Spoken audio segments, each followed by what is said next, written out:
नहमदुहु व नसल्ली अला रसूलिल करीम बिस्मिल्लाहिर्रहमानिर्रहीम रब्बि इश्रह ली सदरी व यस्सिर ली अमरी वहलुल उक़दतम मिन लिसानी यफ़क़हू क़ौली सदक़ल्लाहु अज़ीम। मोअज़्ज़ज़ हज़रात, वो ख़ित्ता जिसके अंदर दो या दो से ज़्यादा मुल्क आपस में जंगों का शिकार रहे हों और एक दूसरे के दरमियान नफ़रतों का ये आलम हो कि किसी भी तौर पर एक दूसरे को तस्लीम करने के लिए तैयार ना हो, तो वहाँ जंग की सूरत हाल जो है वो अगर पैदा हो जाए तो आए दिन बदलती सूरत हाल में कभी लगता है आज जंग शुरू होने वाली है और कभी महसूस होता है कि जंग के बादल जो हैं वो छट गए हैं। कल तक सूरत हाल ये थी कि यूक्रेन के अंदर अमेरिका के माहदे के बाद ऐसे नज़र आ रहा था कि अमेरिका जो इस खत्ते के अंदर मादनियात के अंदर अपना इंटरेस्ट रखता है वो भारत को मदद करना या भारत की पुष्टपनाही छोड़ देगा, क्योंकि उसने इस वक्त फ़िलहाल यूक्रेन के साथ अपना माहदा कर लिया है और पाकिस्तान के इलाके गिलगित बल्तिस्तान या फिर बलूचिस्तान के अंदर जो मौजूद अहम किस्म की सिक्योरिटी कंसर्न के साथ रिलेटेड जो मिनरल्स हैं उनके साथ उनका अब ताज़ा तरीन कोई वास्ता नहीं है, वो उसको आगे ले जा सकता है, किसी आने वाले वक्त के लिए उसको छोड़ सकता है। तो उस दौरान में कुछ 20-25 घंटे ऐसे गुजरे जिसके दौरान वाघा का बॉर्डर भी खुल गया, लेकिन कल आज से कोई 20-25 घंटे कबल अमेरिकन प्रेसिडेंट का एक ऐसा बयान सामने आया है जिसमें यूँ लगता है कि पाकिस्तान ने जो 76 साल में से कम 70 साल अमरीकी वफादारी का पटा अपने गले में डाला है, वो उसको कोई उसका फ़ायदा नहीं निकला। अमेरिका ने ऐसा बयान दिया है जहाँ शायद दुश्मन भी ना देते हो। अमेरिकन वाइस प्रेसिडेंट के बयान के मैं कुछ फिक्र सुनाता हूँ, फिर आपको खुद हैरान होंगे कि क्या हो गया। US vice president J.D. Vance said Thursday that Washington hopes Pakistan will help hunt down the militants behind the attack who are based in Pakistan controlled territory। ये उसने फैसला सुना दिया कि जो वहाँ पर मिलिटेंट थे जिन्होंने वहाँ उन लोगों को मारा और उस इलाके के अंदर उनको हंट डाउन के अंदर पाकिस्तान मदद करे जो कि उसकी टेरिटरी के अंदर मौजूद हैं। ये बिल्कुल वैसा ही है कि जैसे 9/11 हुआ था तो उस वक्त जॉर्ज डब्ल्यू बुश ने कहा था हमारा दुश्मन अफगानिस्तान के अंदर छुपा हुआ है। इसके बाद उसके आगे उसने जो एक रास्ता दिया है, एंड वेंस अर्ज India which has accused Pakistan of being involved in the attack to act with restraint so tensions do not explode into a war between the nuclear armed neighbors। अब ये खौफ भी है पूरी दुनिया के उन ममालिक के अंदर कि अगर ये सूरत हाल हो गई तो मेरे सामने बहुत बड़ी बड़ी रिपोर्टें, ये न्यूक्लियर फेमाइन की इतनी जो एवरेज को कम से कम 25 रिपोर्टों की है कि किस तरह अगर कहीं खुदा न खास्ता न्यूक्लियर जो है वेपन इस्तेमाल हो गया तो क्या होगा, तो खौफ भी तारी है।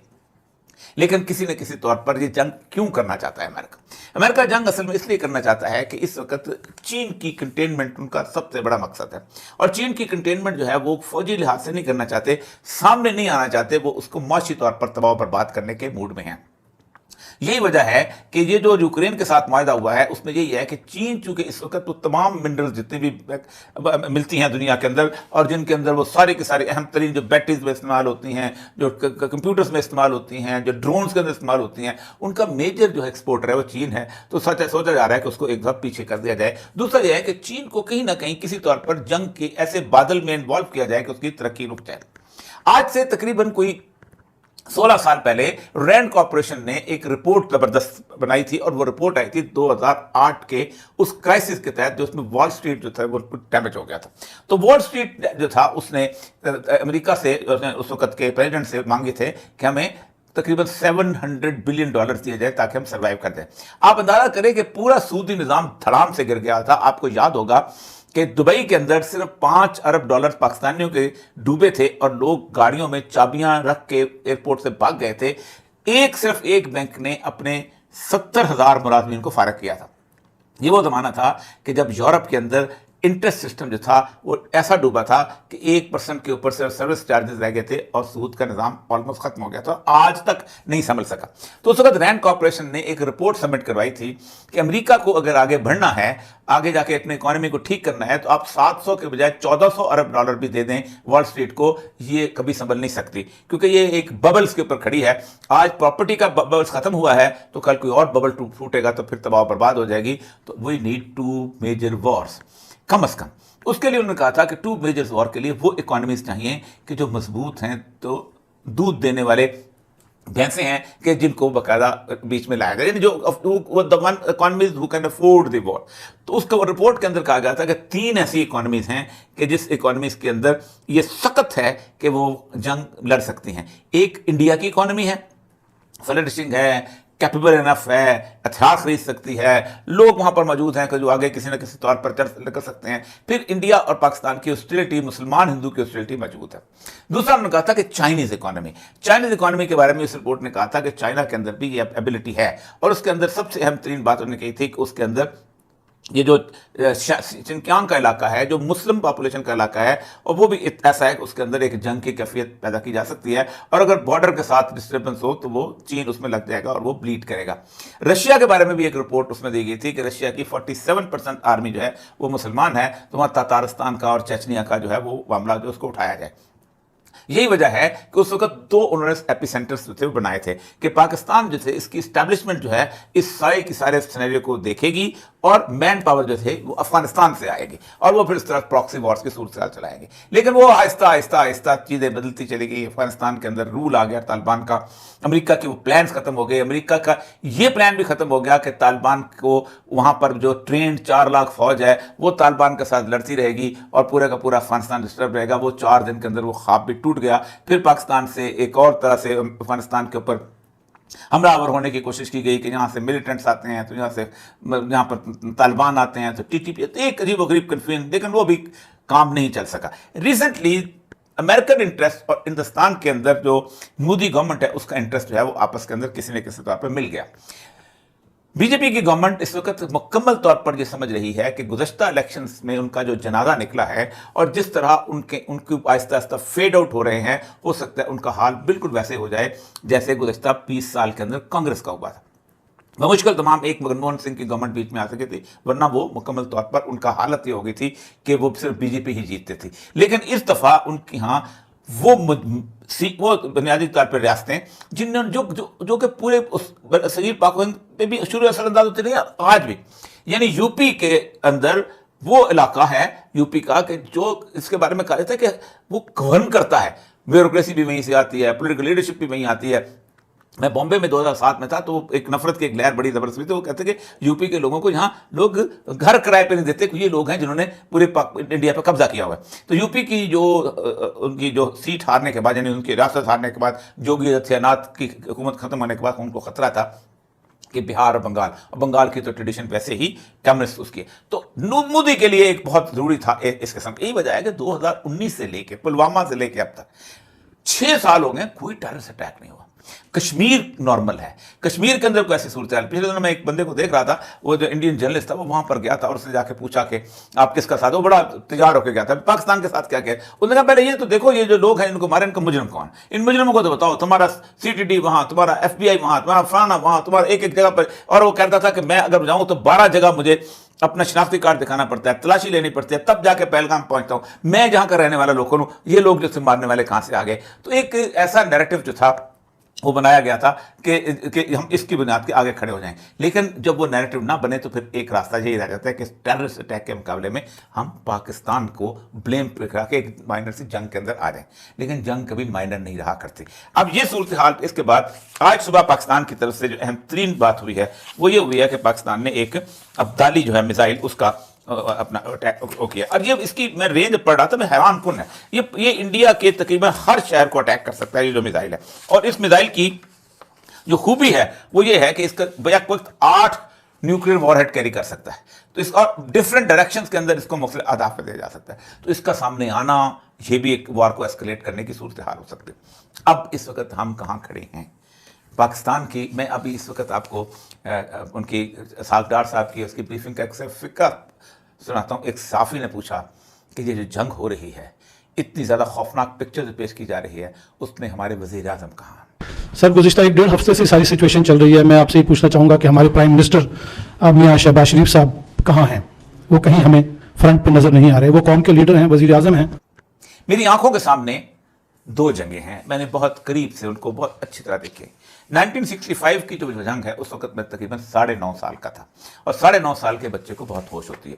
बल्कि उससे पहले मुझे अच्छी तरह याद है कि 64 के जो इलेक्शंस थे उसके अंदर हम फातिमा जना के जलसे को भी हमने अटेंड किया था, जिसमें जालब आए थे, और अयूब खान जो था उसको भी हमने देखा था कि वो उसका जो जुलूस था वो गुजरात से गुजरा था, और उसने तकरीर नहीं की थी लेकिन गुजरा था। तो उसमें स्कूल के बच्चों को कहा गया था उसको जाके हाथ हिलाओ, तो हमने वो हाथ हिलाने भी गए थे। शेख अब्दुल्ला को, ये मुझे अच्छी तरह ये सारे इवेंट्स याद है। 64 के वक्त फातिमा जना جو تھی وہ شکست کھا گئی تھی. لیکن 65 کی جنگ کے بعد مجھے ایوب خان کی وہ تقریر اچھی طرح یاد ہے جس میں اس کے فکرے تک یاد ہیں کہ دشمن کو نہیں پتا کہ اس نے کس قوم کو للکارا ہے. اور پھر اس نے لا الہ الا اللہ محمد رسول اللہ پڑھا تھا. اور مجھے یاد ہے کہ پوری قوم اس طرح اس سے متحد ہو گئی تھی. بلکہ اکثر اوقات ہمارے علاقے کے اندر کچھ لوگ تھے جو فاطمہ جناح کے سپورٹ میں تھے. لوگ کہتے ہیں یار آج اگر فاطمہ جناح ہوتی تو ایسے الیکشن ہوتا تھا, جیتا تھا, ایسے جنگ جیت سکتے تھے, ایسے آگے وہ تانا بھی بند ہو گئے تھے. اس کے بعد بہت ہو جاتا کہ ایوب خان کی, حالانکہ وہ الیکٹڈ جس طرح کا وہ الیکٹڈ تھا اس کی قیادت میں وہ لوگ متحد ہو گئے تھے. دوسری 71 کی جنگ بھی میں نے اپنی آنکھوں کے سامنے دیکھی ہے. اور اس کے وقت 71 کی جنگ کے وقت ہم نے الیکشن کمپین بھی دیکھی تھی, بھٹو کو جیتے بھی دیکھا تھا. اور اس کے ساتھ ساتھ اس جنگ میں یحییٰ خان کی تقریر کا شاید ایک فقرہ بھی کسی کو یاد نہ ہو. لیکن اس کے باوجود بھی پاکستان نے سفارتی محاذ میں دونوں جنگوں کے اندر اپنے آپ کو بڑا واضح کیا تھا. ذوالفقار علی بھٹو کی وہ تقریر یونائٹڈ نیشنز کی جو سورن سنگھ اس وقت وزیر خارجہ ہوتا تھا ان کا, اس نے واک آؤٹ کیا تھا. اس کی تقریر کے وقت جو تھی, اس کی تقریر جو تھی اس نے کہا تھا کہ ہم 1000 سال تک جنگ لڑیں گے.